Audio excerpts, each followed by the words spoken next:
Mesdames et messieurs, bonjour. Je vous remercie de votre présence à cette table ronde. Le sujet qui animera cette fin de journée se présente comme les monuments à l'épreuve du présent, déboulonnage des statuts et des changements de paradigme. Et nos intervenants s'interrogeront sur quel est le rôle de l'art quand il s'inscrit dans l'espace public. Cette table ronde accueillera 3 intervenants. Anne Lafont, directrice d'études à l'EHESS, qui tient la chaire d'histoire de l'art et créolité. Laurence Bertrand d'Orléac, professeur d'art contemporain à Sciences Po Paris. Et enfin, Jérôme Bazin, maître de conférence en histoire contemporaine à l'université Paris-Est Val-de-Marne. Je vous passe la parole, je vous remercie. Merci beaucoup. Vous m'entendez correctement? Très bien. Je vous remercie d'être là. Je remercie Anne et Jérôme d'être là et donc de participer à cette discussion. Je nous faisais la remarque que nous n'avions jamais eu l'occasion de parler tous les trois ensemble de cette discussion et de cette question importante aujourd'hui, ce qui n'est pas si évident parce que souvent, finalement, les gens qui font un débat ont l'habitude de débattre de la même chose, mais dans des salles différentes. Or, en fait, voilà, ça c'est la première constatation historiographique, disons. Alors, je vais introduire cette séance en disant quelques mots préliminaires, et puis ensuite, je vais leur passer évidemment la parole, puisque c'est Anne et Jérôme qui travaillent vraiment plus particulièrement, disons, qui sont plus particulièrement interrogés sur ces questions-là ces derniers temps. Alors, de mon côté, en fait, je me suis demandé, pour préparer cette table ronde, je me suis demandé est-ce que j'avais déjà parlé de... Il ne faut pas que je casse le matériel. Je me suis demandé si j'avais déjà eu l'occasion de réfléchir à ces questions-là. Et en fait, pas souvent, mais une fois au moins. Et la dernière fois, c'était sur la question de la destruction des statues et des monuments après les destructions en fait, de Daesh à Palmyre. C'était à la demande du président du Centre Pompidou, Serge Lasvigne, et nous étions en 2015. Anne, tu étais là, chère Anne, tu étais là, je me souviens très bien de toi dans la salle, dans cet auditorium de Beaubourg. Et en fait, ce que j'ai fait, pour me rafraîchir la mémoire, c'est que j'ai ressorti le début de mon exposé. Alors rassurez-vous, donc je ne vais pas vous refaire l'exposé ici parce que ce serait vraiment indélicat. Mais quand même, le début, je l'ai trouvé assez intéressant parce que c'était dans un autre contexte et pour cause, je vais y venir. Donc je vous lis très simplement ce que j'ai dit, ce que j'ai préparé en 2015. Alors voilà ce que j'ai dit.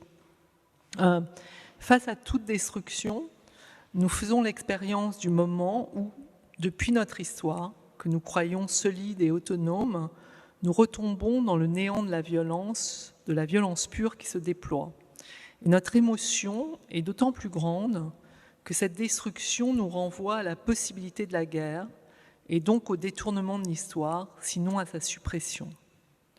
La destruction d'un monument ou d'une œuvre d'art est avant tout liée à la volonté d'en finir avec l'histoire, que ce monument ou cette œuvre d'art incarne, en quelque sorte. Destruction qui suppose toujours en arrière-plan l'idée d'un nouveau départ. Voilà, c'était le début donc, de cette intervention. Donc nous étions en 2015. Alors pour avoir évidemment réfléchi à nouveau frais, forcément, depuis les événements plus récents, je dois rendre hommage à bien des personnes qui s'expriment sur le sujet, dont vous faites partie, tous les deux, mais aussi à nos étudiantes et à nos étudiants de Sciences Po, en particulier, donc je les cite, à Volodia Kaminka, Elisa Tonne, Naël Frega, Florian Kotimbi, Clément Sourdel et Chloé Statsiesser. Pourquoi ? Parce qu'il y a quelques mois, en fait, ils m'ont interrogé parmi d'autres observateurs et observatrices. Ils ont fait une enquête dans le cadre d'un cours de Vincent Casanova, qui par ailleurs est quelqu'un qui travaille en lycée, qui enseigne l'histoire des arts donc, au lycée et qui est à Sciences Po a beaucoup travaillé avec nous, en particulier sur le nouvel examen, qui comporte, comme vous le savez, donc désormais uniquement des épreuves orales, dont une analyse d'image, en fait, à choisir entre 2 images pour les élèves. Leur enquête est nommée « Statuer sur les statuts, controverses autour des monuments liés à l'esclavage et à la colonisation ». Et elle est publiée sur leur site. Alors, je vous renvoie au site donc, qui est Controverse 2021, wixsite.com, et elle est consultable. Alors, il y a un certain nombre d'onglets, en fait, c'est bien fait. Et les onglets, donc je les cite, c'est « Que sont ces statuts ? Que fait-on des statuts ? Géographie des statuts, chronologie ». Et là, c'est très intéressant parce qu'on se rend compte que les déboulonnages, disons, ou les atteintes aux statuts se sont surtout multipliés depuis le meurtre de George Floyd en mai 2020. Il y a d'autres onglets aussi, c'est acteurs, ressources et genèse.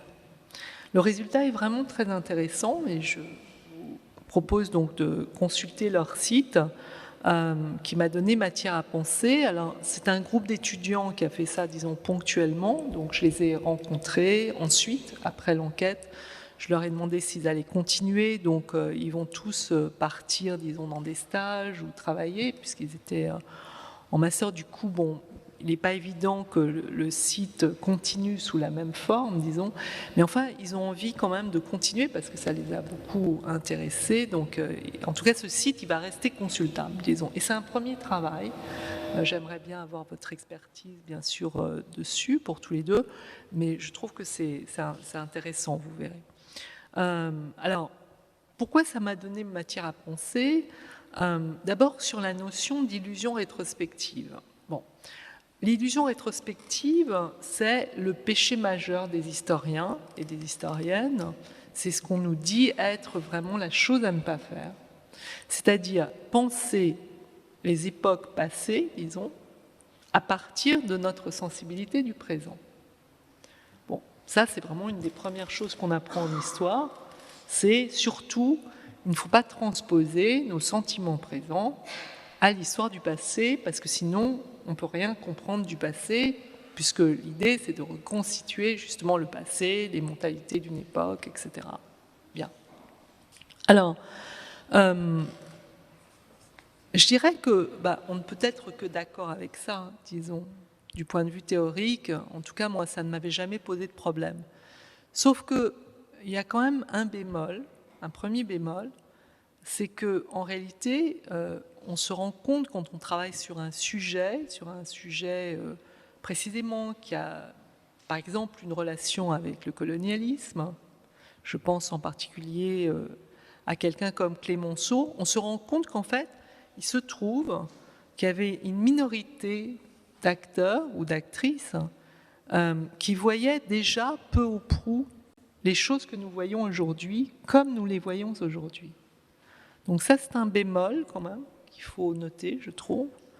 Bon, alors avant de vous passer la parole, je vais rappeler quelques évidences et quelques questions élémentaires. Une statue, comme toute œuvre d'art, bon, c'est un objet du passé et du présent. C'est un objet qui vit dans le présent, qui continue à vivre dans le présent. Bon, c'est un vestige, disons, mais un vestige chargé des oripeaux du passé. Bon, alors, l'idée, c'est que, la question, c'est que, est-ce que cette trace, disons, ce vestige, nous habitue, et là je suis plus direct, nous habitue aux crimes passés, comme le pense Achille Mbembe, sur un certain nombre donc, de ces statues, ou est-ce que cette trace de l'histoire nous rappelle ce passé, mais alors, comment être sûr, précisément, que ces statues nous rappellent le passé. Bon. Alors, je partirais en tout cas du principe qu'une statue peut et doit faire l'objet d'une biographie comme une personne, et je renvoie évidemment à l'étude d'Igor Kopikov et à ses textes fondateurs qu'on a traduits et publiés aux Presses du Réel, donc dans le fameux volume donc, sur la vie des choses, donc la vie sociale des choses, donc aux Presses du Réel, mais ce sont des textes qui datent de 1986, et en particulier le fameux texte de Kopitov pour une biographie culturelle des choses. Donc, comme pour une personne, disons, maintenant, nous savons qu'il faut se demander donc d'où vient cette chose, d'où vient cette statue, quel âge a-t-elle, où est-elle née, à quelle culture appartient-elle, quel a été son parcours, qui l'a fabriquée, est-ce que sa culture est actualisable, est-ce qu'elle est actualisée et actualisable, sociologiquement, quel est son statut, est-elle encore utile, inutile, ou voire nuisible? Et dans toutes ces questions, disons, résonne la charge de l'objet d'art historique, disons.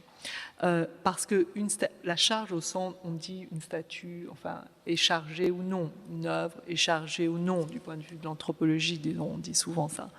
Et bon, disons qu'une statue est une actrice non humaine, mais une actrice à part entière, au cœur du monde, au cœur de notre monde commun.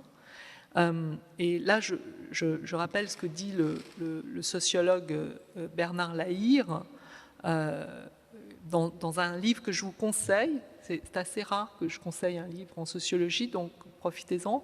Enfin, je veux dire, profitons-en, que j'en profite moi-même. C'est un livre qui s'appelle « Ceci n'est pas qu'un tableau ». C'est un livre de 2015. Et pour commencer, disons, alors à dialoguer, je dirais donc, comme lui, pour le paraphraser, disons qu'une statue n'est pas qu'une statue. Bon, alors, si vous voulez bien, donc, nous avons le temps dans cette discussion. Donc, ce que je vous propose, c'est peut-être de passer la parole à Anne, que je remercie encore une fois d'être là. Et qui pourrait peut-être Enfin, la question que j'ai envie de te poser, c'est de quelle façon tu t'es intéressée à ces questions et donc d'où te vient donc cette interrogation et comment c'est venu cette interrogation? Merci Laurence, merci aussi pour l'introduction aussi qui me donne envie de réagir, mais je vais commencer par tenter de répondre à ta question. Alors, il y a peut-être 2 temps, je dois dire que dans l'immédiat, certainement l'actualité, et j'y reviendrai, l'actualité de la dernière année en gros, depuis le printemps 2020, mais avant cela, je dois dire qu'il y a quand même un premier travail autour de la question de l'art et de la Révolution française. C'est quelque chose que j'avais observé, enfin, d'ailleurs, pas du tout, enfin, ça n'était pas une découverte personnelle, c'est quelque chose qui est acté par les études qui s'intéressent à la question de la Révolution française comme étant aussi un temps où la question patrimoniale se pose de manière accélérée, on peut dire, puisque les révolutionnaires, dans l'ensemble de la gestuelle, on peut dire symbolique, de rupture avec le passé, avec l'Ancien Régime, s'est déployé dans le fait d'offenser, on peut dire, ou de déboulonner, de réduire à néant les insignes d'Ancien Régime. Et donc, voilà, un certain nombre d'actes ont mis à bas des statues de Louis XV, de Louis XIV ou autre chose, et d'entrer dans un même mouvement, je dirais, qui d'ailleurs idéologiquement n'est pas forcément clivant, c'est-à-dire qu'il n'était pas nécessaire d'être partisan de l'Ancien Régime pour se soucier finalement de l'ensemble des œuvres d'art qui avaient été créées pour faire l'éloge finalement de l'Ancien Régime. Et Lenoir décide de fonder un petit entrepôt, un petit dépôt, donc dans ce qui est aujourd'hui l'école des Beaux-Arts, donc le couvent des Petits Augustins, pour rassembler tout ce qu'il voit être détruit par les partisans de la Révolution, et les partisans les plus actifs, et de rassembler finalement ces ruines, on peut dire, dans un endroit où elles seraient préservées dans leur dimension justement stylistique, formelle, esthétique, mais aussi historique, et en essayant on n'est pas encore dans un projet de musée, on est vraiment dans un projet de dépôt et de conservatoire, et non pas encore vraiment pensé comme un lieu qui fera l'objet finalement d'une médiation publique comme va l'être le musée au même moment. C'est d'ailleurs le moment aussi de la fondation du musée du Louvre. Donc il y a cette dimension-là, mais disons qu'il récupère les débris du vandalisme révolutionnaire, encore une fois sans s'extraire de sa partisanerie pour la Révolution, et il décide qu'il faut quand même garder les traces de ce passé aussi pour ce qu'il a été éventuellement avec quoi on veut rompre, c'est-à-dire que la disparition de l'objet n'est pas une solution pour en finir avec l'idéologie.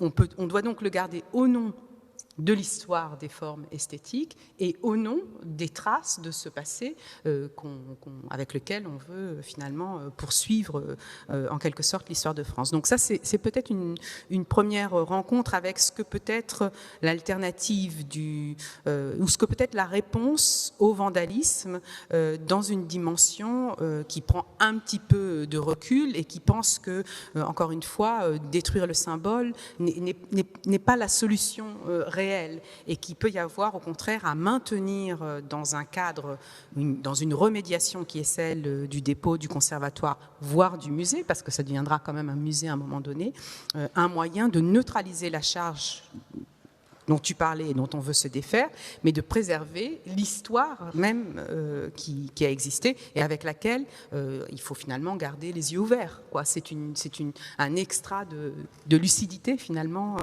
mais en les déplaçant, en les replaçant, en les contextualisant, il y aurait un lieu où on peut cohabiter finalement avec ces objets-là. Donc ça, c'est peut-être la première rencontre. La deuxième, donc autour de l'actualité, elle est, je pense, celle de la plupart d'entre nous. Pour moi, ça a été autour de la performance, qui est une performance d'artiste, de la destruction, déboulonnage. On dit d'ailleurs déboulonnage, même si la question des boulons n'est plus au cœur, finalement, de la manière dont on se défait de ces statues-là. Mais c'est Edward Colston à Bristol, parce que ça a été vraiment mis en scène et pensé comme une performance artistique. C'est-à-dire qu'en plus, dans cette ville-là, qui est donc une ville portuaire de Grande-Bretagne, qui a connu sa prospérité un petit peu comme Bordeaux ou comme Nantes du commerce atlantique, dès le XVIIe siècle, si mes souvenirs sont bons. La figure de Colston, qui était donc un négrier, même si c'est une expression qui est contestée désormais, moi je trouve qu'elle est assez opportune. Enfin, donc quelqu'un qui a fait ses profits de la traite des esclaves tout au long à la fin du XVIIe siècle et au début du XVIIIe siècle. Cette figure, donc, cette statue érigée à la fin du XIXe siècle, c'est après les abolitions.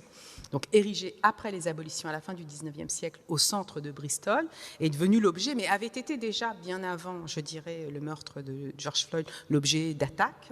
Et ce jour-là, je ne me rappelle plus quel jour exactement, mais je l'ai noté pour essayer de m'en rappeler. Je vous le redirai tout à l'heure, je vais retrouver dans mes notes. Elle est donc, mais c'est début juin, hein, je crois. 6 juin 2020. C'est ce que bon. Alors, devais avoir mes notes sous les yeux. Donc, le 6 juin 2020, elle est vraiment mise au sol, tirée par des cordes et jetée donc dans l'eau. Et tout ça est filmé, diffusé par toutes sortes de médias sociaux. Et c'est vrai que bon, ça a un effet très perturbant.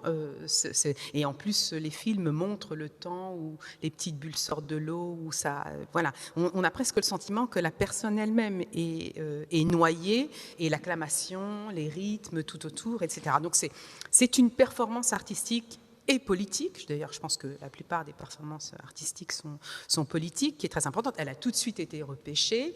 Et peut-être ce qu'on peut ajouter à cette... Donc ça, c'est un moment fort, je dois dire, dans la rencontre avec ce que c'est concrètement le déboulonnage d'une statue et sa mise à mort, sa nouvelle mise à mort.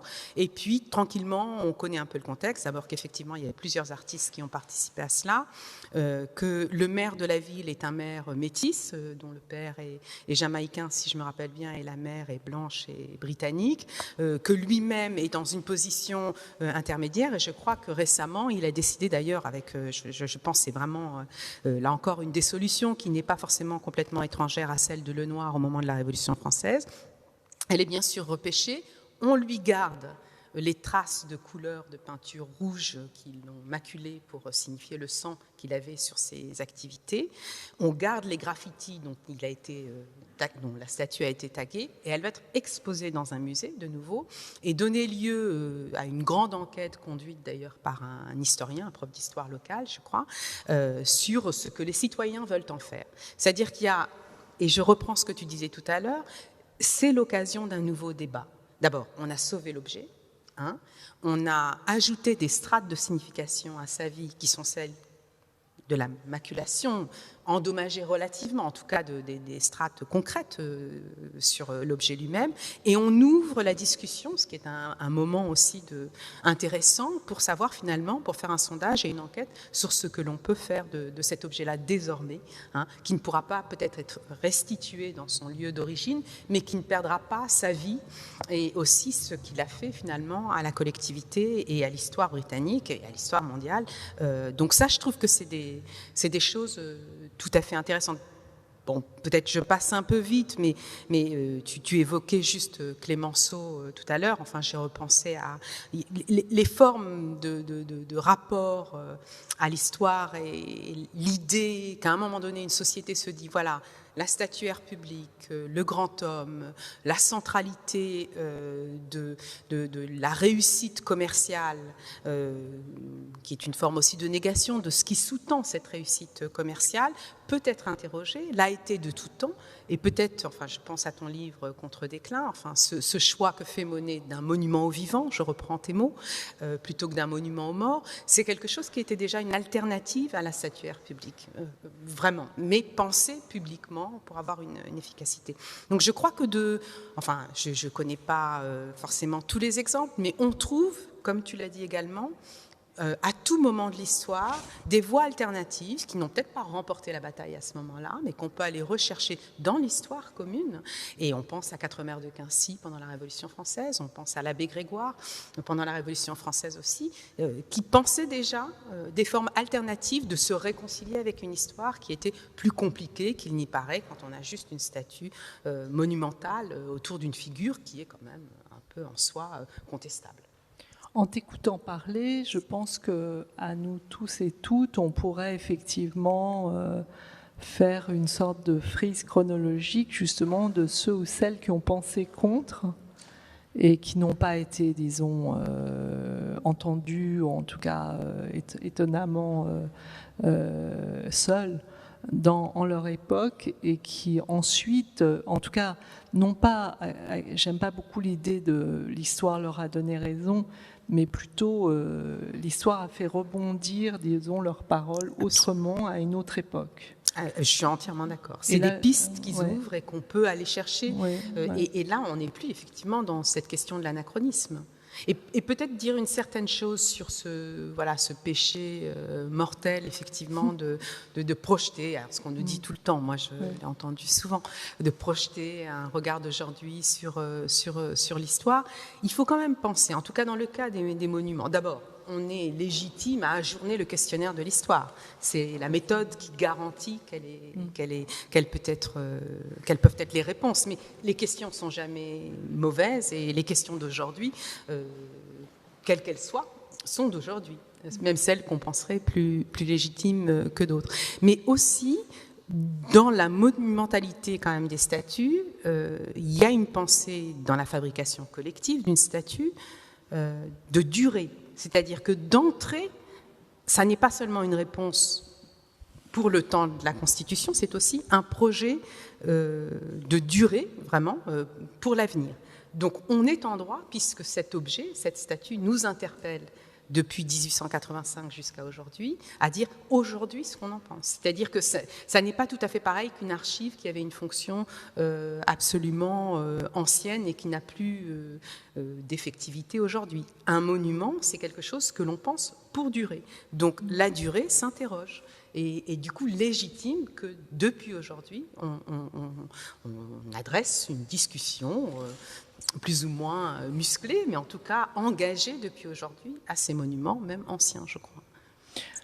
Merci Anne, et ça me fait penser aussi que, évidemment, il faut rappeler le caractère matériel et la composition matérielle de ces statues et de ces monuments, qui généralement ne sont pas construits en cire, contrairement à l'œuvre donc de Urs Fischer à la Bourse du Commerce. On pourrait imaginer d'ailleurs que désormais on ne construise plus que des monuments et des statues en cire. Ça pourrait être un programme comme un autre, au cas où finalement on a envie de les détruire. Comme ça réglerait la question et on n'aurait plus à se sentir les héritiers de Lenoir, mais tout simplement les héritiers de Fischer. Enfin, c'est une proposition. Bon, mais enfin, je passe la parole plutôt donc à Jérôme, que je remercie d'être là. Et nous reprenons, si je puis dire, la discussion depuis encore plus longtemps, puisque j'ai connu Jérôme quand il a commencé à travailler donc,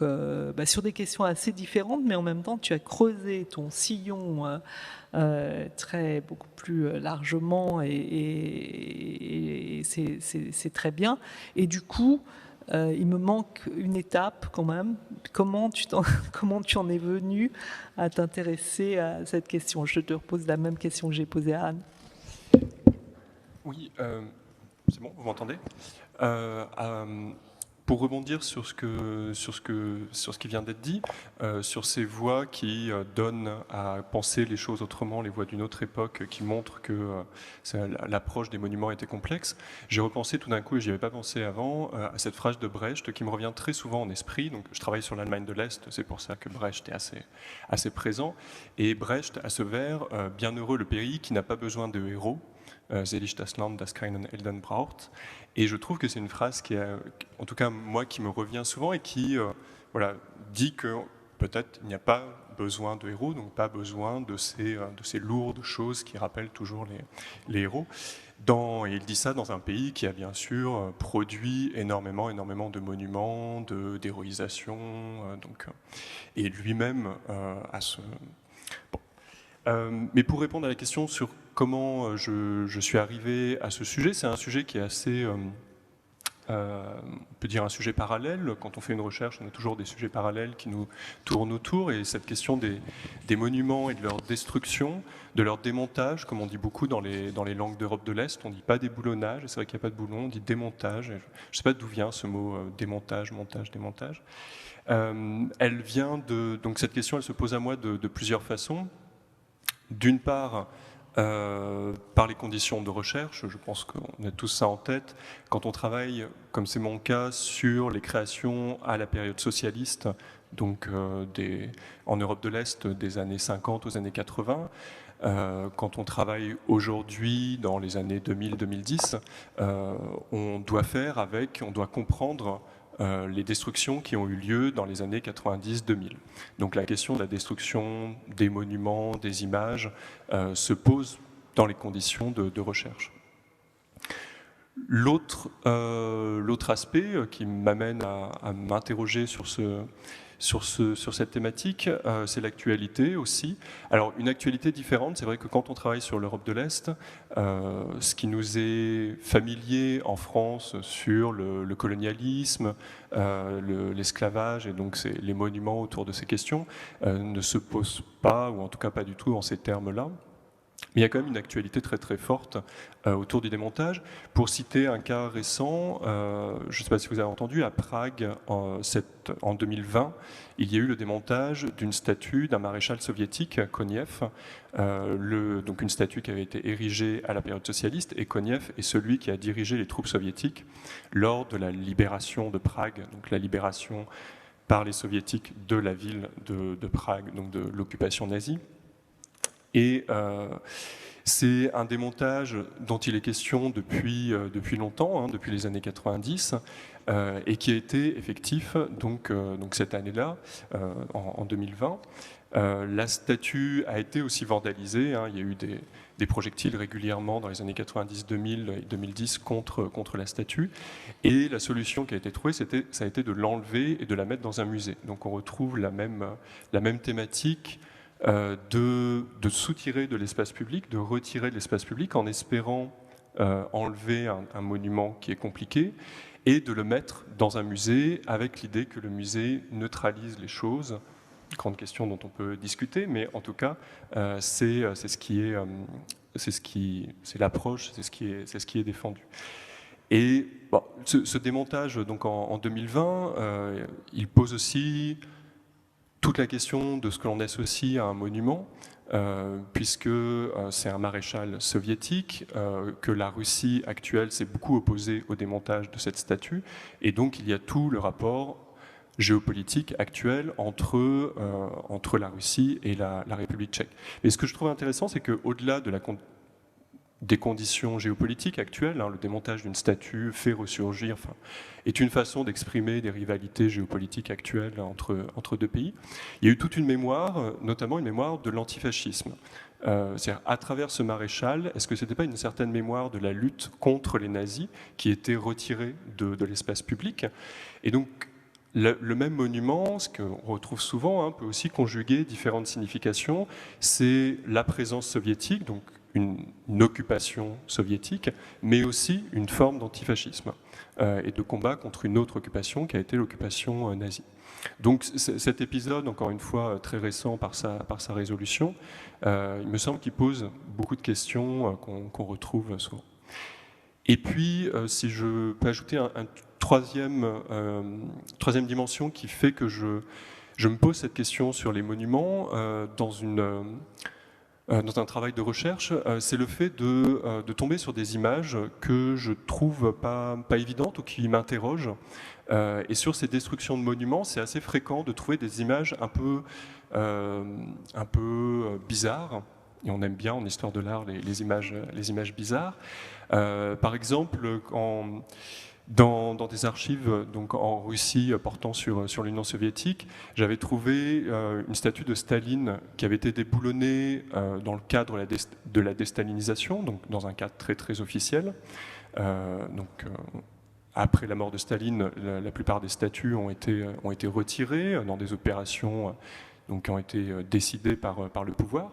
Mais cette photo, elle montrait que la statue avait été vandalisée après son déboulonnage. Donc, en plus d'un démontage officiel, des citoyens, dont on ne connaît pas du tout l'identité, ont saisi cette occasion pour la vandaliser alors qu'elle était déjà remisée dans un dépôt.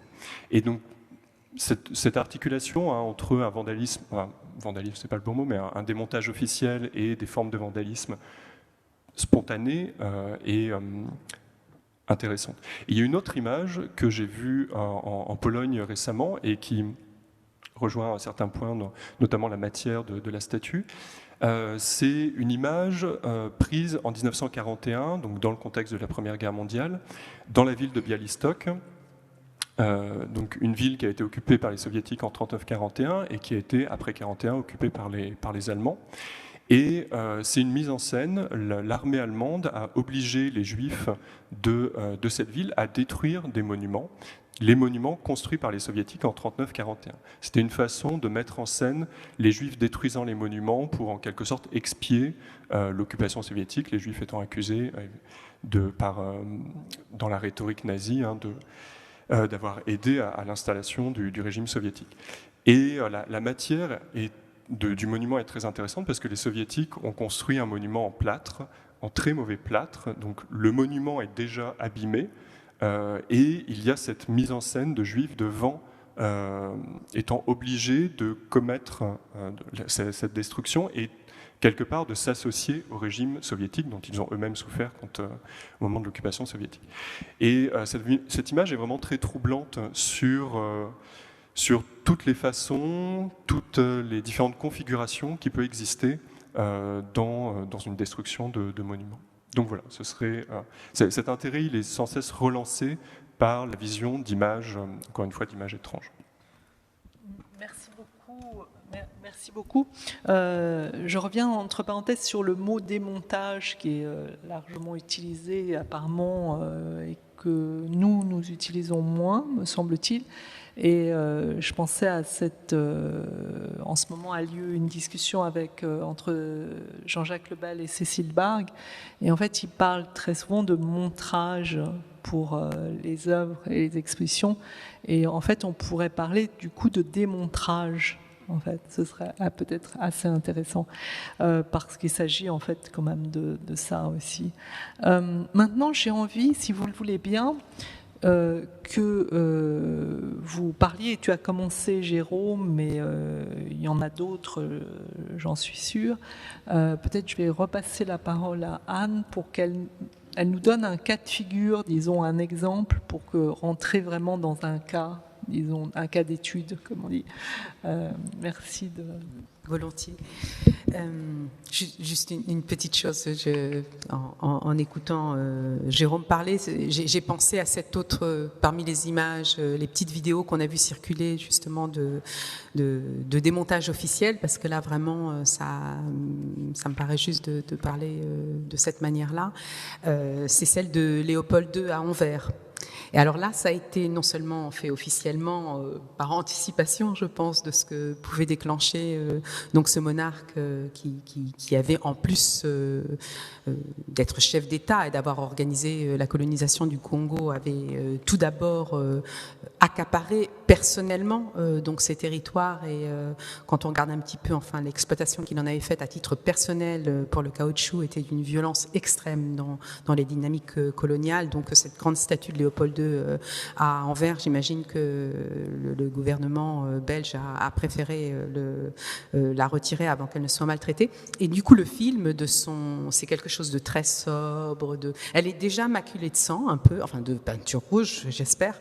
Mais c'est vraiment le contraire, je dirais, de la performance comme étant quelque chose qui doit engager un sacrifice comme un acte de foi, quoi. C'est au contraire la raison qui retire de l'espace public, etc. Mais c'est contemporain, absolument contemporain du printemps 2020. Donc oui, voilà, c'était juste une petite remarque sur la question du déboulonnage et du démontage officiel. Non, moi je voulais peut-être revenir sur Colbert parce que finalement, comme le disait Emmanuel Furex, qui est donc ton collègue, hein, le grand spécialiste de la question des vandalismes au XIXe siècle, qui a écrit un livre qui s'appelle L'œil blessé, il nous disait bien à l'automne, quand j'ai eu une rencontre un peu dans le même cadre avec lui, que l'affolement, je dirais, autour du déboulonnage des statues de cet été, il faut le ramener à sa portion congrue, c'est-à-dire qu'il n'y a eu aucun déboulonnage en France métropolitaine.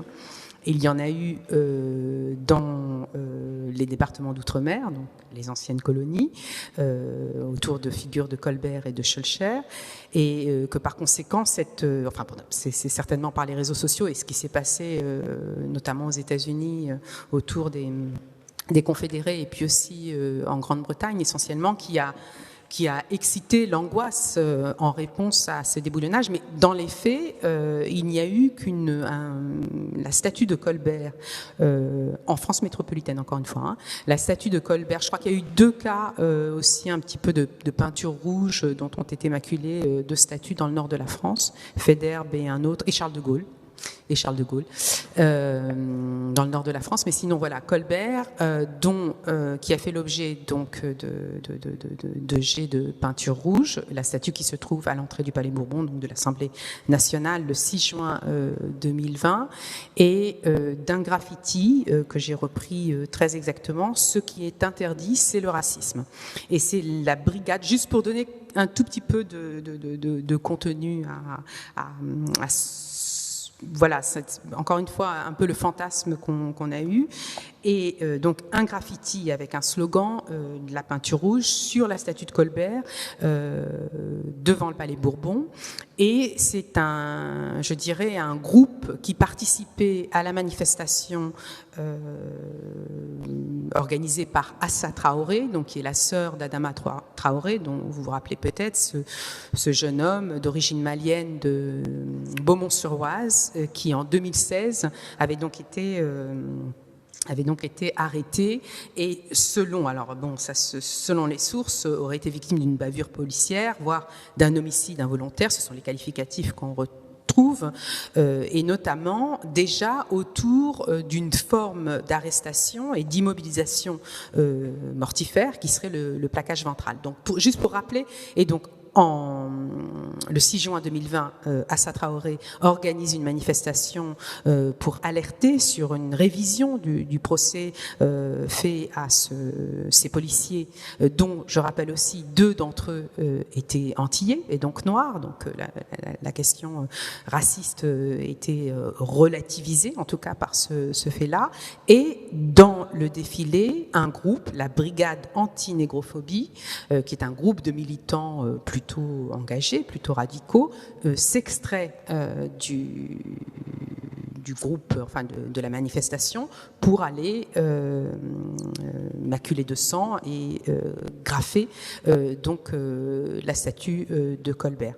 Alors peut-être pour dire quand même qu'on est après le premier confinement, à un moment aussi où la jeunesse a été quand même cloîtrée, pas que la jeunesse d'ailleurs, a été cloîtrée, où il y a un sentiment de grande injustice un mois après on peut le dire, l'assassinat de George Floyd aux États-Unis, qui n'est pas sans rappeler par rapport justement aux techniques d'arrestation, d'immobilisation policière. Et on se rappelle aussi que dans le procès-verbal autour d'Adama Traoré, il informait ceux qu'il arrêtait du fait qu'il n'arrivait pas à respirer, ce qui renvoyait aussi à un autre épisode de violence policière, donc de Eric Garner, en juillet 2014 à New York. Donc il y a quand même un faisceau d'événements au printemps 2016 qui ranime, si on peut dire, le sentiment d'injustice qui s'est déroulé en France dans le Val d'Oise, dans le nord du Val d'Oise, quelques 5 ans auparavant. Et un groupe vraiment militant, et que je ne connais pas plus que ça, fait cette action-là. Donc c'est pour dire aussi que souvent on a tendance à voir cette confrontation et ce fait de s'engager avec le symbole, parce qu'une statue c'est un symbole, c'est pas Colbert lui-même, comme on le sait, il est mort depuis longtemps. C'est aussi un ultime moyen quand les formes de militantisme, je dirais traditionnelles, n'ont pas réussi à avoir un écho social et peut-être politique aussi grand qu'on le souhaiterait. Et on peut imaginer que c'était une manière aussi d'agrandir finalement cette manifestation de cette jeunesse derrière Assa Traoré pour réhabiliter, je ne sais pas, en tout cas pour que le jugement autour de la mort de son frère soit revisité. Donc ça c'est un petit peu le contexte de Colbert, enfin de cette statue de Colbert, et puis rappeler que il y a une tradition aussi dans les mouvements noirs, et notamment dans ceux que l'on connaît aux États-Unis, d'initier des formes pacifiques, mais aussi concrètes d'intervention sur l'espace public, qui doivent faire mouche, enfin, c'est-à-dire qui doivent trouver un geste esthétique. Vraiment, ça j'insiste, un geste esthétique qui puisse être repris, déplié, renouvelé, que ça soit le genou à terre, que ça soit justement la peinture rouge, que tout ça appartient à comme une grammaire de la sensibilisation, je dirais, d'une population qui est peut-être plus étrangère à ce qui se passe pour pouvoir la toucher. Et que, bon, c'est un fait, et que la statue de Colbert a été nettoyée. Et alors, dans les arguments adverses, il était souvent dit, mais Colbert n'est pas, est aussi un grand homme de la centralisation, de la réforme des manufactures, etc. Sauf que là, précisément, étant devant le Palais Bourbon, à l'Assemblée nationale, devant l'Assemblée nationale, il est quand même directement lié à son activité aussi de législateur.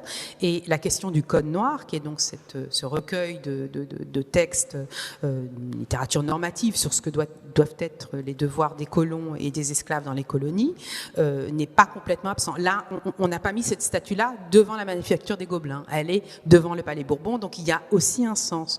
Donc de même, je trouve que le peu de crédit qui est fait à la culture historique, à la connaissance des manifestants, qui sont des associations, ce ne sont pas des universitaires, hein, c'est pas ce que je veux faire croire, mais au contraire, je pense qu'il y a une sophistication de la démarche qui montre qu'il faut s'engager dans l'histoire pour pouvoir être entendu. Et ce qui est plutôt plutôt une bonne chose. Souvent, je dis, en 2005, on brûle des voitures. Bon, voilà, en 2021, on met de la peinture rouge sur des statues qu'on peut nettoyer en plus.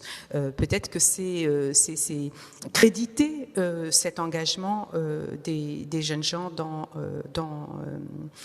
leur manifestation, encore une fois, qui me semble plus instruite qu'il n'y paraît. Et puis rappeler une intervention de Jean-Marc Ayrault, ancien maire de Nantes, ancien Premier ministre, président de la Fondation pour la mémoire de l'esclavage à ce moment-là, comme une alternative, pour entendre toujours qu'il y a des alternatives, disant peut-être qu'on pourrait quand même rebaptiser la salle Colbert du Palais Bourbon. Peut-être qu'on pourrait faire de même à Bercy et trouver une figure, ça ne voudrait pas dire oublier Colbert et son travail dans les manufactures et toutes sortes d'autres choses bien évidemment, mais peut-être trouver des alternatives dans des lieux où son nom est associé à une part de son travail qui est peut-être moins glorieuse que le reste de ce qu'il a fait. Donc voilà, c'était un petit peu ce que je voulais rappeler.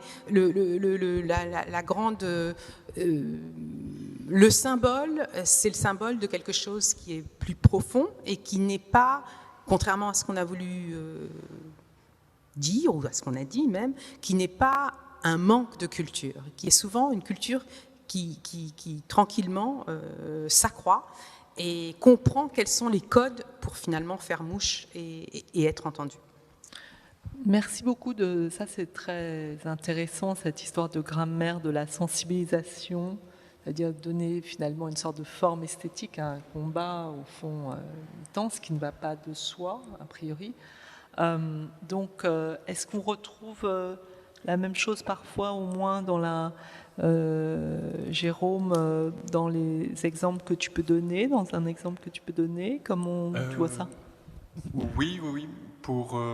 Je peux, pour rebondir sur ce qui vient d'être dit, parler un petit peu d'un exemple qui est très connu, qui sont les démontages, destructions de statues dans les années 90, donc les statues faites à la période socialiste, notamment sur un terrain qui est là aussi bien connu pour ces sujets, qui est Berlin-Est, et donc le fait que beaucoup de statues ont été retirées, pour celles dont je vais parler dans les années 90, elles sont souvent même détruites, elles ne sont pas mises dans un musée, mais elles sont vraiment démontées au sens propre. Je trouve important de revenir sur, on pourrait dire, la dynamique historique qui précède ces démontages, qui permet de comprendre. Alors, l'exemple que je développe ici est très très différent de ce que tu as présenté, mais on comprend mieux le démontage quand on replace dans cette perspective et les enjeux. Pour le terrain de Berlin-Est, il faut peut-être rappeler qu'au moment de la Révolution, donc fin d'année 1989, la Révolution au sens le changement de régime, contrairement à ce que l'on peut penser et contrairement parfois à ce que l'on lit, il y a sur le coup peu de destruction. C'est-à-dire le moment de la Révolution, du changement de régime, du renversement du régime communiste, s'accompagne de peu de destruction spontanée. Et c'est vrai pour beaucoup de régimes socialistes. La seule exception, ce serait la Roumanie. Et c'est une exception qui se comprend assez bien. En Roumanie, c'est le seul pays où il y a une révolution très très violente contre Ceausescu.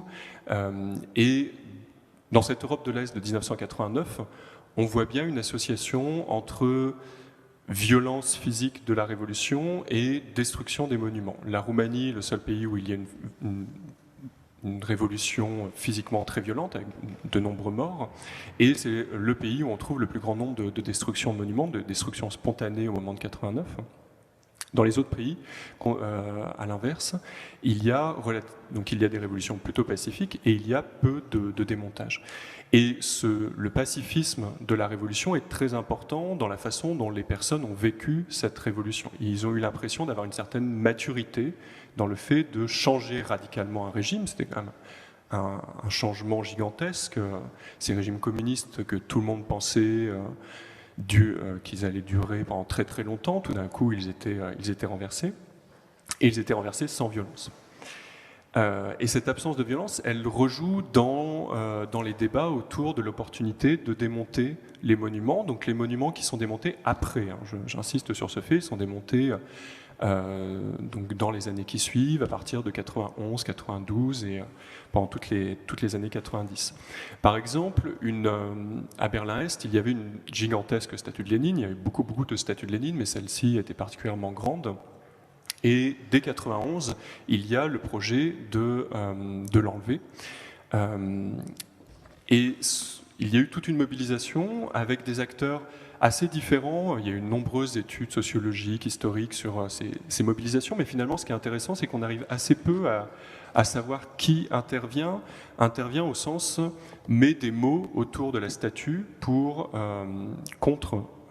protester contre le démontage, et notamment la plus grande action, c'est de mettre une banderole autour de Lénine avec le simple mot « pas de violence », keine Gewalt. Et on retrouve cette idée de la violence, puisque la révolution qui a fait chuter le communisme n'a pas été violente, il ne faut pas faire violence aux monuments. J'aime bien aussi toutes ces façons qui sont très très nombreuses en 89, 90 et surtout dans les années 90 de faire parler les monuments. Ce qu'on connaît assez bien, de mettre des mots sur les monuments, des phrases vraiment. Hein. Il y a un monument de Marx et Lénine qui n'a pas été démonté, il a été marginalisé, il était au centre d'une place et il a été mis dans un coin de la place pratiquement invisible, mais quelqu'un a marqué juste la prochaine fois nous ferons mieux, ce qui est une façon de donner un autre sens aussi à ce monument. Donc évidemment, vous avez un Marx et un Lénine comme toujours très très sérieux, et il y a cette note d'humour, mais qui aussi introduit un rapport au temps. Là, tout d'un coup, la durée du monument prend un autre sens, c'est-à-dire qu'il y aura une seconde fois, et que voilà, ça devient presque un monument prospectif sur ce qui se passera.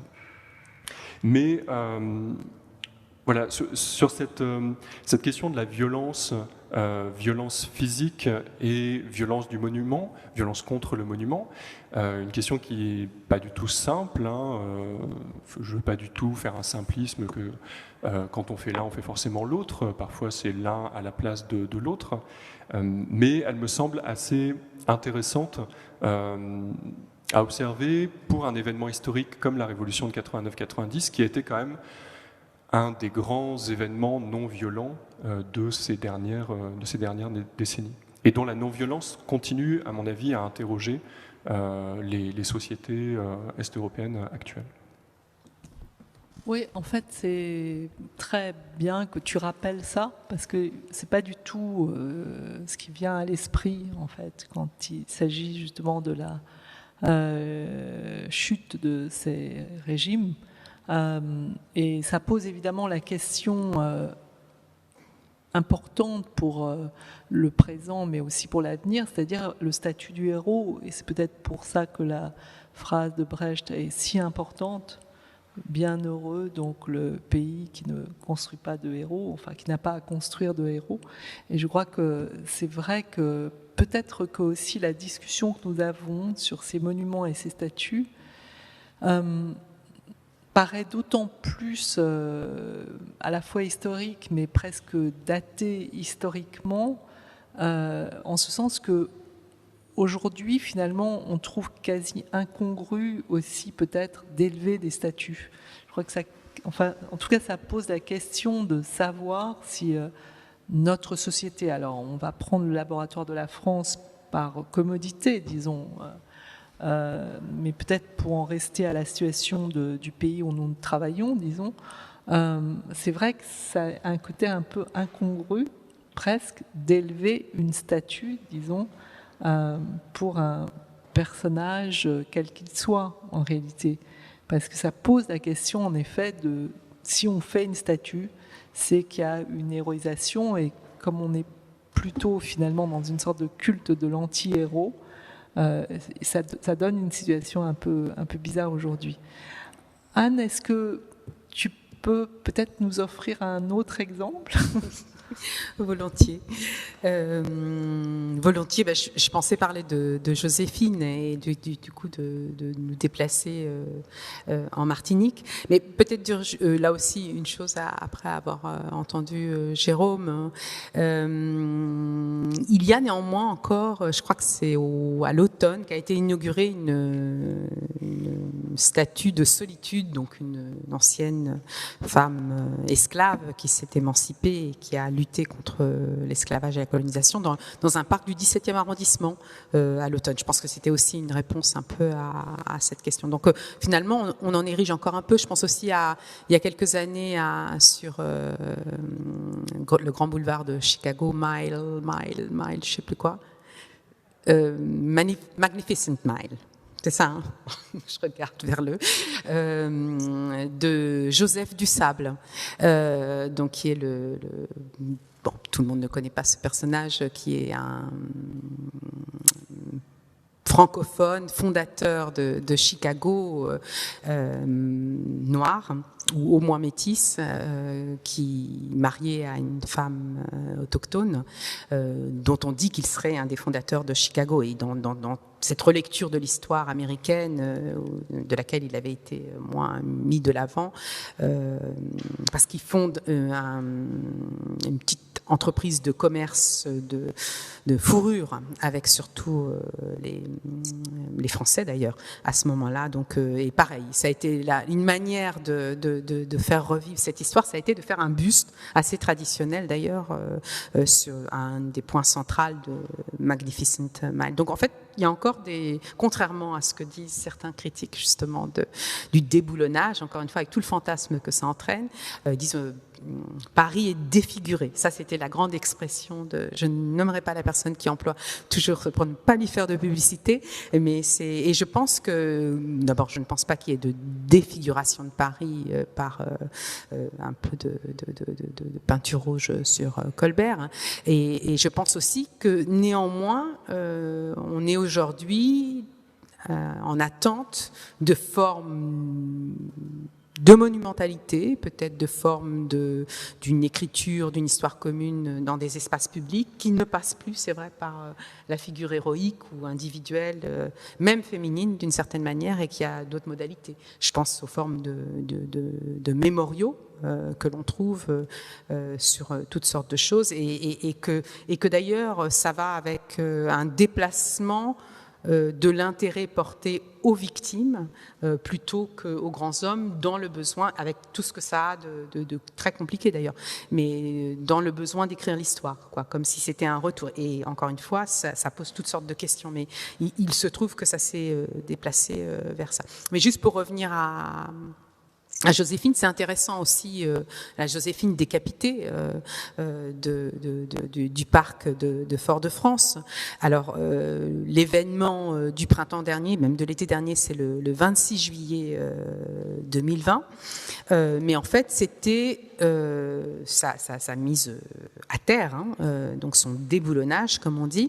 Mais ça avait été précédé de nombreux événements qu'il est peut-être intéressant de rappeler, justement sur comment les solutions que chaque époque trouve pour cohabiter, encore une fois, avec une figure non anodine comme celle de Joséphine, donc, qui est chargée, je dirais, depuis la Martinique, d'être un symbole, c'est le cas de le dire, du rétablissement de l'esclavage en 1802 sous le mandat donc de Bonaparte d'abord et celui qui sera Napoléon ensuite.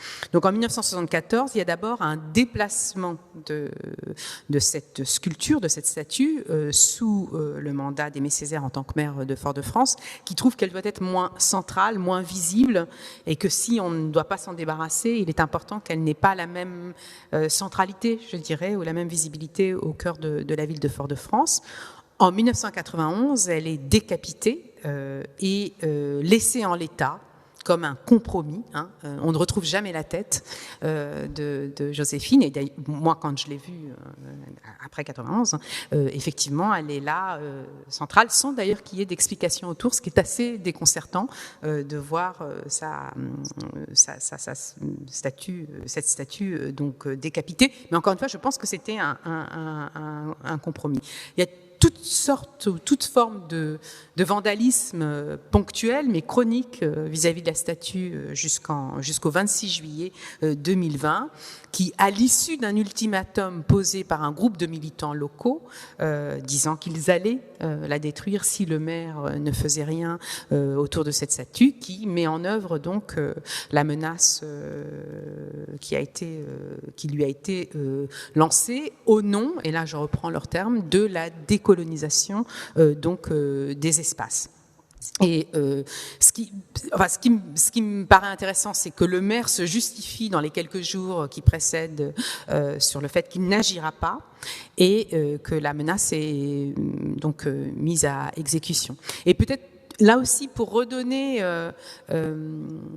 pour à la fois ne pas liquider le fait qu'on s'attaque à des symboles et que ça n'a pas de sens au-delà. Le symbole, c'est symbole de quelque chose et ça vient encore une fois comme l'ultime moyen de faire valoir des choses.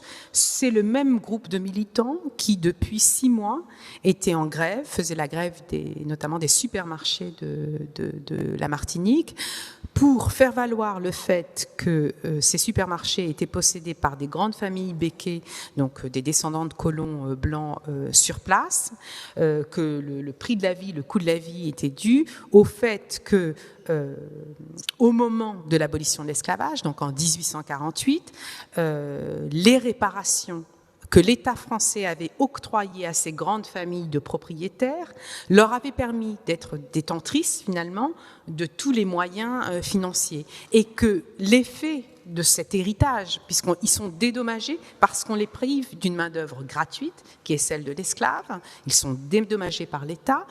Et ils peuvent, par l'argent, finalement, racheter tout l'héritage qu'un siècle plus tard continue à créer une société inéquitable.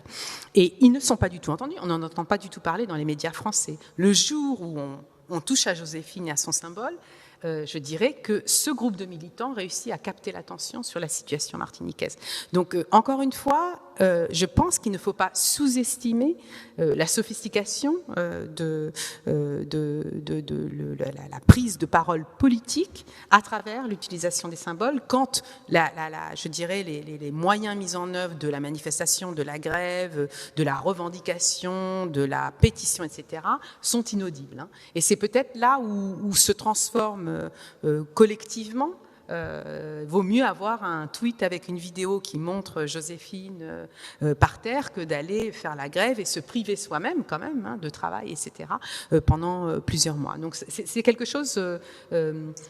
qu'est-ce qui engage de plus en plus les militants à se tourner vers les symboles? C'est peut-être l'épuisement des formes traditionnelles de militantisme politique. Donc là, oui, on a affaire aussi, on le voit bien, au changement, disons, des modes de résistance ou des modes de participation à la vie politique. On en parle beaucoup, on se plaint beaucoup justement des formes classiques de la politique qui sont de plus en plus désavouées, et disons massivement désavouées de tous côtés, enfin, et à une échelle évidemment qui dépasse l'Europe. Et là, on a effectivement un exemple assez concret de cela, de cette. Est-ce que Jérôme, tu as peut-être un exemple, non pas un dernier exemple, mais parce que évidemment on pourra les utiliser dans la discussion, mais peut-être qu'ensuite on passera la parole à la salle, parce qu'il y a peut-être des questions ou des interventions. Donc est-ce que tu veux intervenir pour peut-être un exemple qui nous donne envie d'ouvrir le dialogue aussi avec la salle? Oui, juste En quelques mots, et pour revenir sur la question du geste, de la destruction, et sur ta remarque, Laurence, on a du mal, on n'aime plus les statues, ce que je pense est vrai. En même temps, je me dis, en pensant à ta remarque précédente, que probablement à toutes les époques, il y a des gens qui n'ont pas aimé les statues et qui l'ont dit. Et je pense aussi à autre chose, qui est une idée un peu à l'emporte-pièce que je lance comme ça, que les statues sont des objets difficiles à aimer parce que très souvent, la statuaire est assez répétitive. Voilà, beaucoup de statues n'ont pas une très grande force visuelle, quelle que soit la façon dont on décrit la force visuelle. Et ce contraste entre une statue peu intéressante et l'intérêt que l'on peut avoir comme historien d'art à la destruction de la statue, je trouve que ce contraste, on le voit bien dans la destruction de la statue de Staline en 1956 à Budapest. Alors je reviens sur mes terrains, mais juste en quelques mots, la statue en elle-même est une statue de Staline, comme vous pouvez l'imaginer, donc totalement inintéressante. Il y a plusieurs modèles qui ont été proposés, et même en essayant de comparer les modèles en tant qu'historien d'art, on ne trouve vraiment pas grand-chose à en dire, parce que voilà, on est dans une répétition, une répétitivité tellement forte que c'est un objet pauvre, alors un objet très très lourd, je crois que c'est 6 tonnes, c'était une des plus grandes statues de Staline, mais un objet visuellement très pauvre. Mais l'acte de destruction, donc pendant la révolte des Hongrois en 1956, l'acte est intéressant dans les différentes étapes, parce que la population va autour de la statue pour la détruire, ne sait pas comment faire. Elles essayent de la décapiter, mais c'est pas facile de décapiter une statue de Staline de 6 tonnes. Et donc il y a un moment de découragement, même les gens commencent à partir, et ensuite il y a quelqu'un qui a l'idée de couper au niveau des bottes, de décapiter par le bas, on pourrait dire, et encore aujourd'hui la seule chose qui reste de cette statue, ce sont les bottes de Staline. Et on a des témoignages comme quoi l'invention de ce geste de couper par les bottes, de rabaisser Staline, et quelque part quand on rabaisse par le bas, on rabaisse plus que par le haut, en tout cas ça provoque un enthousiasme, déjà ça relance le processus, et la statue va bien être détruite, et ensuite elle va être traînée dans tout Budapest, et être démantelée, et subir de très très nombreux ouvrages que je ne peux pas décrire, de très très nombreux outrages. Mais ce que je trouve intéressant, c'est l'invention d'un geste qui renvoie à certaines images qui existent autour de la botte, être à la botte de quelqu'un, mais aussi en Hongrie, il y a quelques images de l'époque de l'Autriche-Hongrie où on rabaisse des hauts personnages en les coupant par le bas. C'est une iconographie assez rare, mais justement, peut-être que les iconographies rares ont aussi une force. Et donc voilà, encore une fois, ce contraste entre une pauvreté visuelle de la statuaire, qui fait encore une fois, je pense que c'est difficile d'aimer des statues, et un intérêt visuel, anthropologique pour la destruction. En fait, là, on va vers une hypothèse, j'avoue que je n'avais pas imaginée, c'est-à-dire qu'en fait, on érige des statues pour précisément détruire des héros, c'est-à-dire que c'est une façon en fait de les banaliser et de les rendre totalement invisibles puisqu'on ne sait même plus qui c'est, et d'autre part la forme donnée à ces statues est tellement répétitive qu'elle endort tout le monde. Donc en fait ça s'appelle dans le langage probablement de gens qui sont en train de parler. Là, vous allez dire que je cite encore une fois mon ami Jean-Jacques Lebel, mais c'est ce qu'il appelle évidemment l'inconscient, l'inconscient politique. Mais ça a été pensé évidemment par Reich, etc., par d'autres personnes que lui avant. Mais c'est l'idée au fond qu'il se passe des choses dans les manifestations publiques, y compris officielles et dans les zones de pouvoir qu'on pense les mieux contrôlées, qui relèvent d'un inconscient à l'œuvre, c'est le cas de le dire, et c'est assez intéressant, je trouve, comme hypothèse. Est-ce que je peux maintenant je crois que Pierre va intervenir, et ensuite Thomas Kirchner. Donc Pierre Watt tout d'abord, et Thomas Kirchner ensuite, au moins. Alors, sinon, je fais passer le mien. Oui, c'est nettoyer. Je suis désolée. Voilà. On va nettoyer. Oui. Celui-là, il est en plus, il y en a un quatrième. Celui-là plutôt, c'est celui qui est en plus. Il faut le nettoyer quand même. Oui. Non, je crois.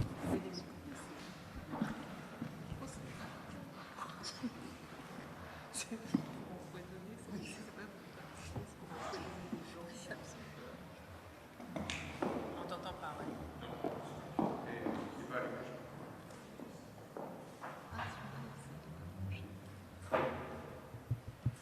Sinon, on peut vous donner le nôtre qui est branché. Hein,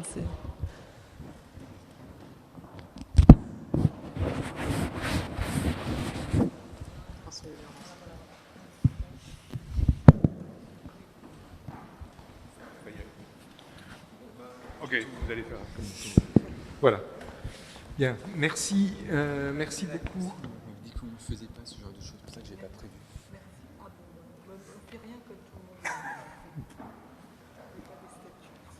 Bien, merci beaucoup à tous les trois. C'était passionnant. La remarque sur les sculptures sans qualité m'a rappelé que c'est Robert Musil, bizarrement, qui parle de ça, hein, qui dit que le paradoxe de la statuaire publique, c'est qu'on ne la voit pas, c'est son invisibilité. Donc tout à coup, pourquoi est-ce que des œuvres invisibles suscitent des réactions si fortes? C'est intéressant. Je trouvais que la remarque, la fausse boutade de Laurence tout à l'heure sur l'hypothèse qu'il faudrait désormais faire uniquement des statues en cire résume, à mon avis, le cœur de ce que vous dites, c'est-à-dire que tout ça, c'est pas qu'une histoire d'actualité et de circonstances, c'est une histoire de forme d'écriture de l'histoire. C'est-à-dire, est-ce qu'il est encore pertinent aujourd'hui de faire des monuments dans la forme de ceux qui ont subi différents avatars récemment, hein? Il me semble, tu dis que l'héroïsme n'est plus tout à fait à la mode.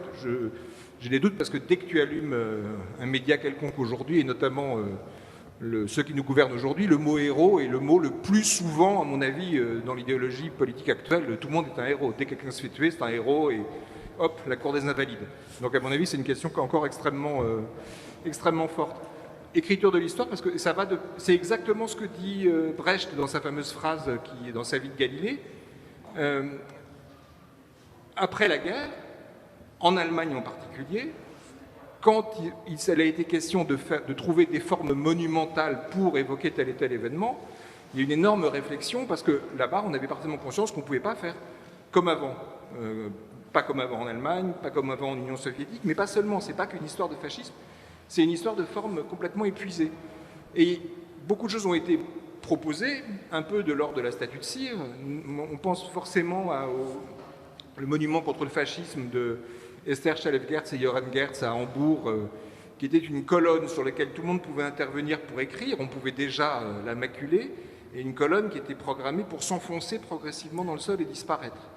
Donc pour moi, c'est vraiment ça. Il y a quelqu'un qui s'appelle Nietzsche qui avait fait une critique de ce qu'il appelait l'histoire monumentale. Et l'histoire monumentale, elle s'incarne dans ce type de monuments qui sont faits pour durer, pour l'éternité, et pour nous raconter que l'histoire, ce sont des individus exceptionnels, des héros qui ont provoqué des événements. Mais moi, j'ai appris par l'exposition de Laurence Louvre-Lens que cette conception de l'histoire, déjà chez Tolstoï, dans Guerre et Paix, elle est entièrement mise à mal. Pour moi, c'est vraiment ça, en fait. Hein. C'est pas qu'une histoire de négrophobie, c'est pas qu'une histoire de fascisme, c'est pas qu'une histoire de déboulonner Staline parce que ça fait du bien, ça fait certainement énormément de bien. C'est aussi se demander si les formes utilisées dans l'espace public pour soit commémorer, soit alerter, hein, puisqu'en allemand on a deux mots pour le monument, hein, on a aussi le monument d'alerte, hein, le Mahnmal, si ces formes peuvent encore aujourd'hui être des formes qui aspirent à l'éternité de l'indéboulonnable. Il me semble que la question du déboulonnable, c'est une manière de rappeler que, quelle que soit la chose dont on parle, est-ce qu'il est véritablement aujourd'hui pertinent de commémorer cette chose par une forme supposément inviolable. Et je pense que cette iconoclaste peut être aussi lue comme pas seulement, mais aussi lue comme une critique d'une écriture de l'histoire figée. Tu me donnes envie d'ailleurs de mettre ça en relation avec certaines pratiques de naming, enfin dans certains lieux que je ne citerai pas, mais où on décide en fait d'installer des plaques commémoratives, mais pour tant d'années en fait. C'est-à-dire il y a pour 50 ans ou 100 ans ou 200 ans, mais selon en fait le mécène, le donateur. Mais en réalité, peut-être que dans cette politique, et peut-être à relier justement avec le fait qu'on se dit, après tout, ce mécène, enfin, c'est une chose effectivement vraiment à réfléchir. Thomas Kirchner, merci de ta question ou ta proposition. Oui, c'est une question, je ne sais pas, c'est une question, mais d'abord peut-être concernant le euro, je pense la Révolution française, la contre-révolution a détruit complètement le euro, n'est-ce pas? Parce que si on commence à discuter un euro, il n'est plus un euro. Alors un euro parce qu'il n'est pas discuté, parce qu'il est public, parce que c'est quelqu'un pour l'éternité. Et si on commence à le discuter, il n'est plus un euro. Et ce qui se passe, disons, à la place Vendôme, ou place Louis-le-Grand, de prendre le postament de monument de Girardon pour y mettre des contre-révolutionnaires, c'est pratiquement la destruction du concept de l'euro. Mais c'est juste une remarque. Mais j'ai une autre question. Qu'est-ce qui se passe avec, disons, avec les monuments vandalisés qui sont reconstruits? C'est-à-dire avec le fait, l'essai de faisant, disons, la destruction non produite. Ce qui se passe avec les monuments des rois après la Constitution, ce qui se passe, mais aussi en ce moment, Jérôme, vous avez parlé beaucoup de Berlin, en ce moment, à Berlin, il y a une discussion de reconstruire le monument mémorial de Mies van der Rohe pour Rosa Luxemburg et Karl Liebknecht. Et maintenant, cette discussion est complètement ambiguë, parce que maintenant, ce sont deux groupes qui sont... Thomas, nous on n'entend rien avec le bruit dehors et tout ça.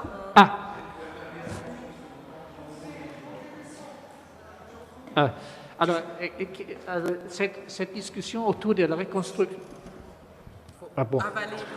Bon, je ne veux pas le manger, n'est-ce pas? Qu'est-ce qui se passe avec cette discussion concernant la reconstruction du monument mémorial pour Rosa Luxemburg et Karl Liebknecht, qui a été fait, je pense, en 26 ou quelque chose comme ça par Mies van der Rohe. Et maintenant, à Berlin, il y a deux groupes qui sont plus ou moins deux initiatives qui se rencontrent, mais c'est complètement qui se bagarrent aussi un peu. Il y a une initiative plutôt politique. C'est-à-dire, c'est l'ancienne gauche qui disait, oui, mais maintenant, ce sont des héros, Rosa Luxemburg et Karl Liebknecht, alors il faut reconstruire le monument. Il y a une autre initiative qui, plus ou moins rien à faire, disons, avec la question politique, qui dit, bon, ça c'est le monument, ça c'est un monument architectural, c'est Mies van der Rohe, c'est-à-dire le héros de l'architecture, qui l'a fait. Et maintenant, qu'est-ce qu'on fait avec ça, n'est-ce pas? Comment on peut, disons, intégrer ces essais de reconstruire, de ne faire pas être produite la destruction, le vandalisme dans vos idées, dans ces concepts.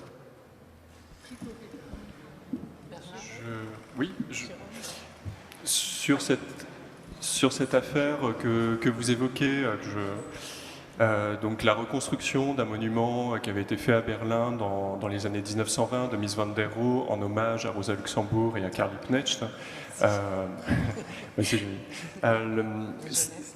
Et donc c'est un monument qui avait été détruit par les nazis, si je me souviens bien.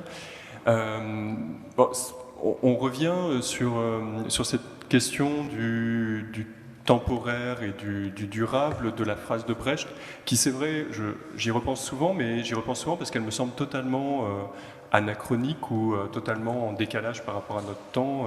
Je n'ai pas du tout l'impression qu'on vive dans un pays qui n'a pas besoin de héros ou qui se sent comme n'ayant pas besoin de héros. Mais si on repense à cette histoire de la gauche allemande à travers Rosa Luxemburg, Brecht, il y a toujours cette tension entre une forme d'héroïsation très forte et donc de construire des choses qui vont durer, de célébrer des héros, et Luxembourg et Liebknecht sont bien des figures importantes après leur mort dans ce phénomène d'héroïsation, et on le retrouve avec d'autres personnages.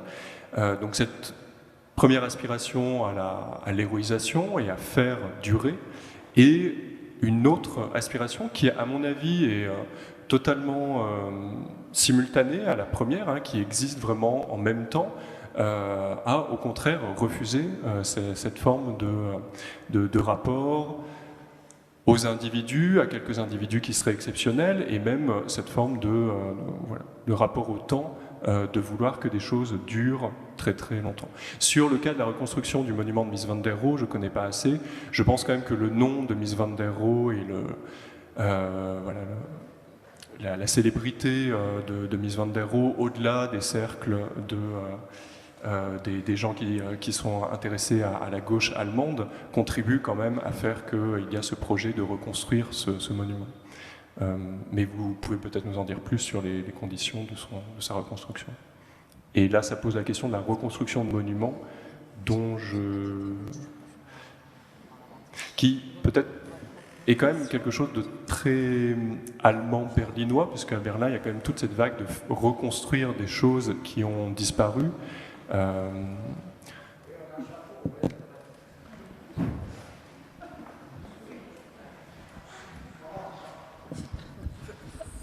Est-ce que, apparemment, Stéphanie... Ah non, pardon, il y a une question là-bas.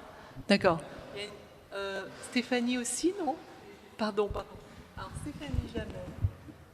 Oui, merci beaucoup. C'était vraiment très, très riche parce que ça fait réveiller pas mal de souvenirs sur ces questions de ce qu'est-ce qu'une œuvre érigée, toute l'histoire de la sculpture aussi qui m'a interpellée.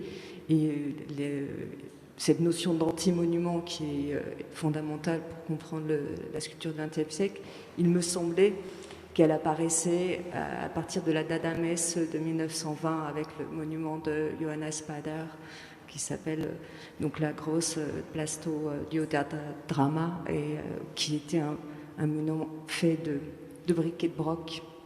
Donc je voulais savoir si vous aviez aussi pensé que c'était une solution, comme tu évoquais l'idée d'Urs Fischer, d'une sculpture qui se délite, qui se liquéfie à force de brûler, si c'était peut-être une perspective de revenir à Dada et de cet antimonument.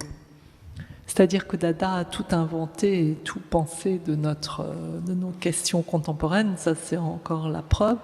Après, évidemment, ce que faisait Dada, c'était un art plus art, mais en fonction de ce qui existait déjà, justement. Et le fait que de cet anti-monument, disons, a été imaginé précisément en réaction contre des monuments. La situation me semble plus instable aujourd'hui, dans tous les sens.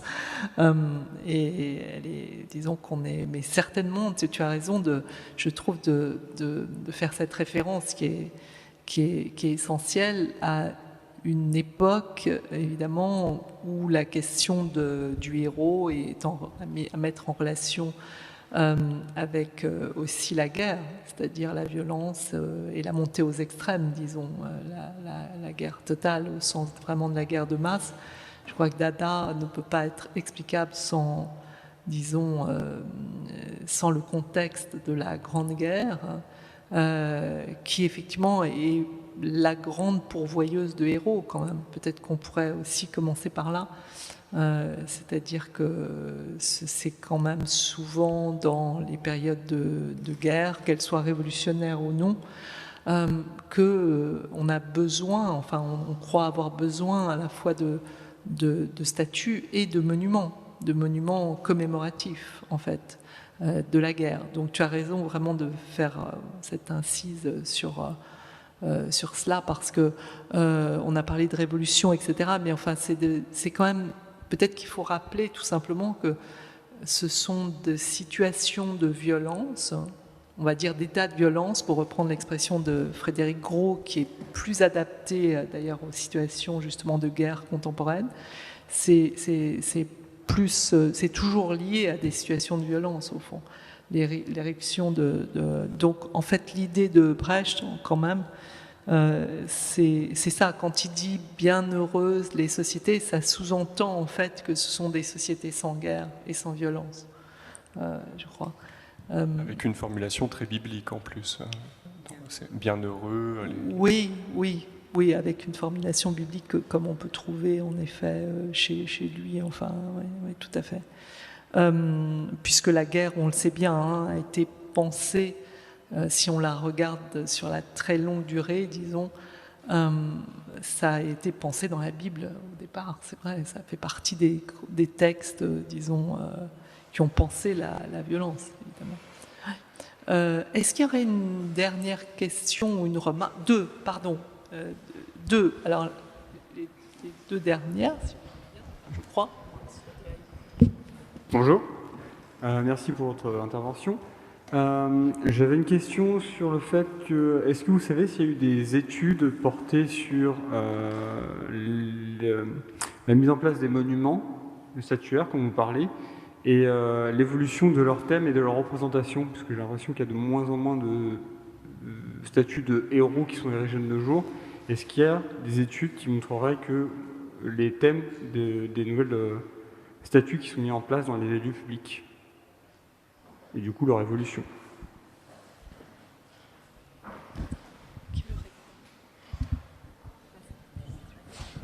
Je connais pas d'études en particulier, mais il y a beaucoup de régions du monde où on continue de construire des monuments, à commencer par la Pologne, où le président qui est mort en 2010 dans un accident d'avion a droit à sa statue. Et il y a deux monuments d'ailleurs, l'un à côté de l'autre. Il y a un monument, on pourrait dire métaphorique, où on voit comme un escalier pour monter dans un avion.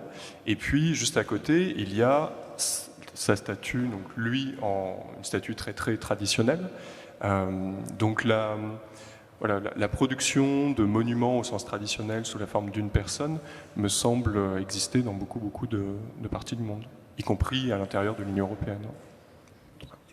Peut-être juste dire que comme c'est vrai que les formes de célébration collective dans l'espace urbain se sont transformées, il y a peut-être moins d'études et de travaux sur la statuaire publique, mais en revanche, il y a des travaux de Joël Zask sur la ville et, si ce n'est le monument, l'art dans la ville. Donc là, peut-être que vous trouverez des réponses en creux, c'est-à-dire que les études se sont déplacées sur, je parle pour la partie plus occidentale de l'Europe et peut-être les États-Unis.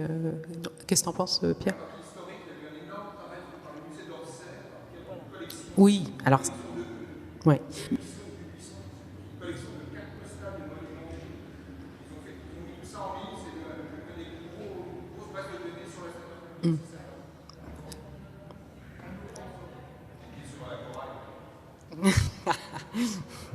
Donc il existe des choses, en tout cas pour les périodes anciennes. Si vous cherchez des choses sur les choses plus contemporaines, ça se déplace comme interrogation nécessairement, mais effectivement il reste des choses sur les périodes plus anciennes.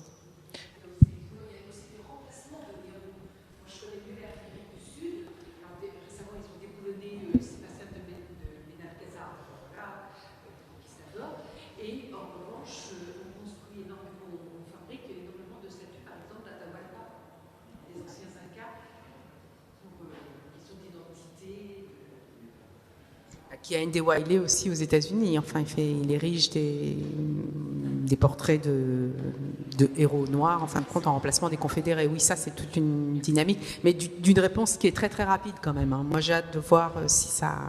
Je veux dire, remplacer, est-ce que c'est une réponse? Je ne sais pas si c'est une réponse, c'est un remplacement.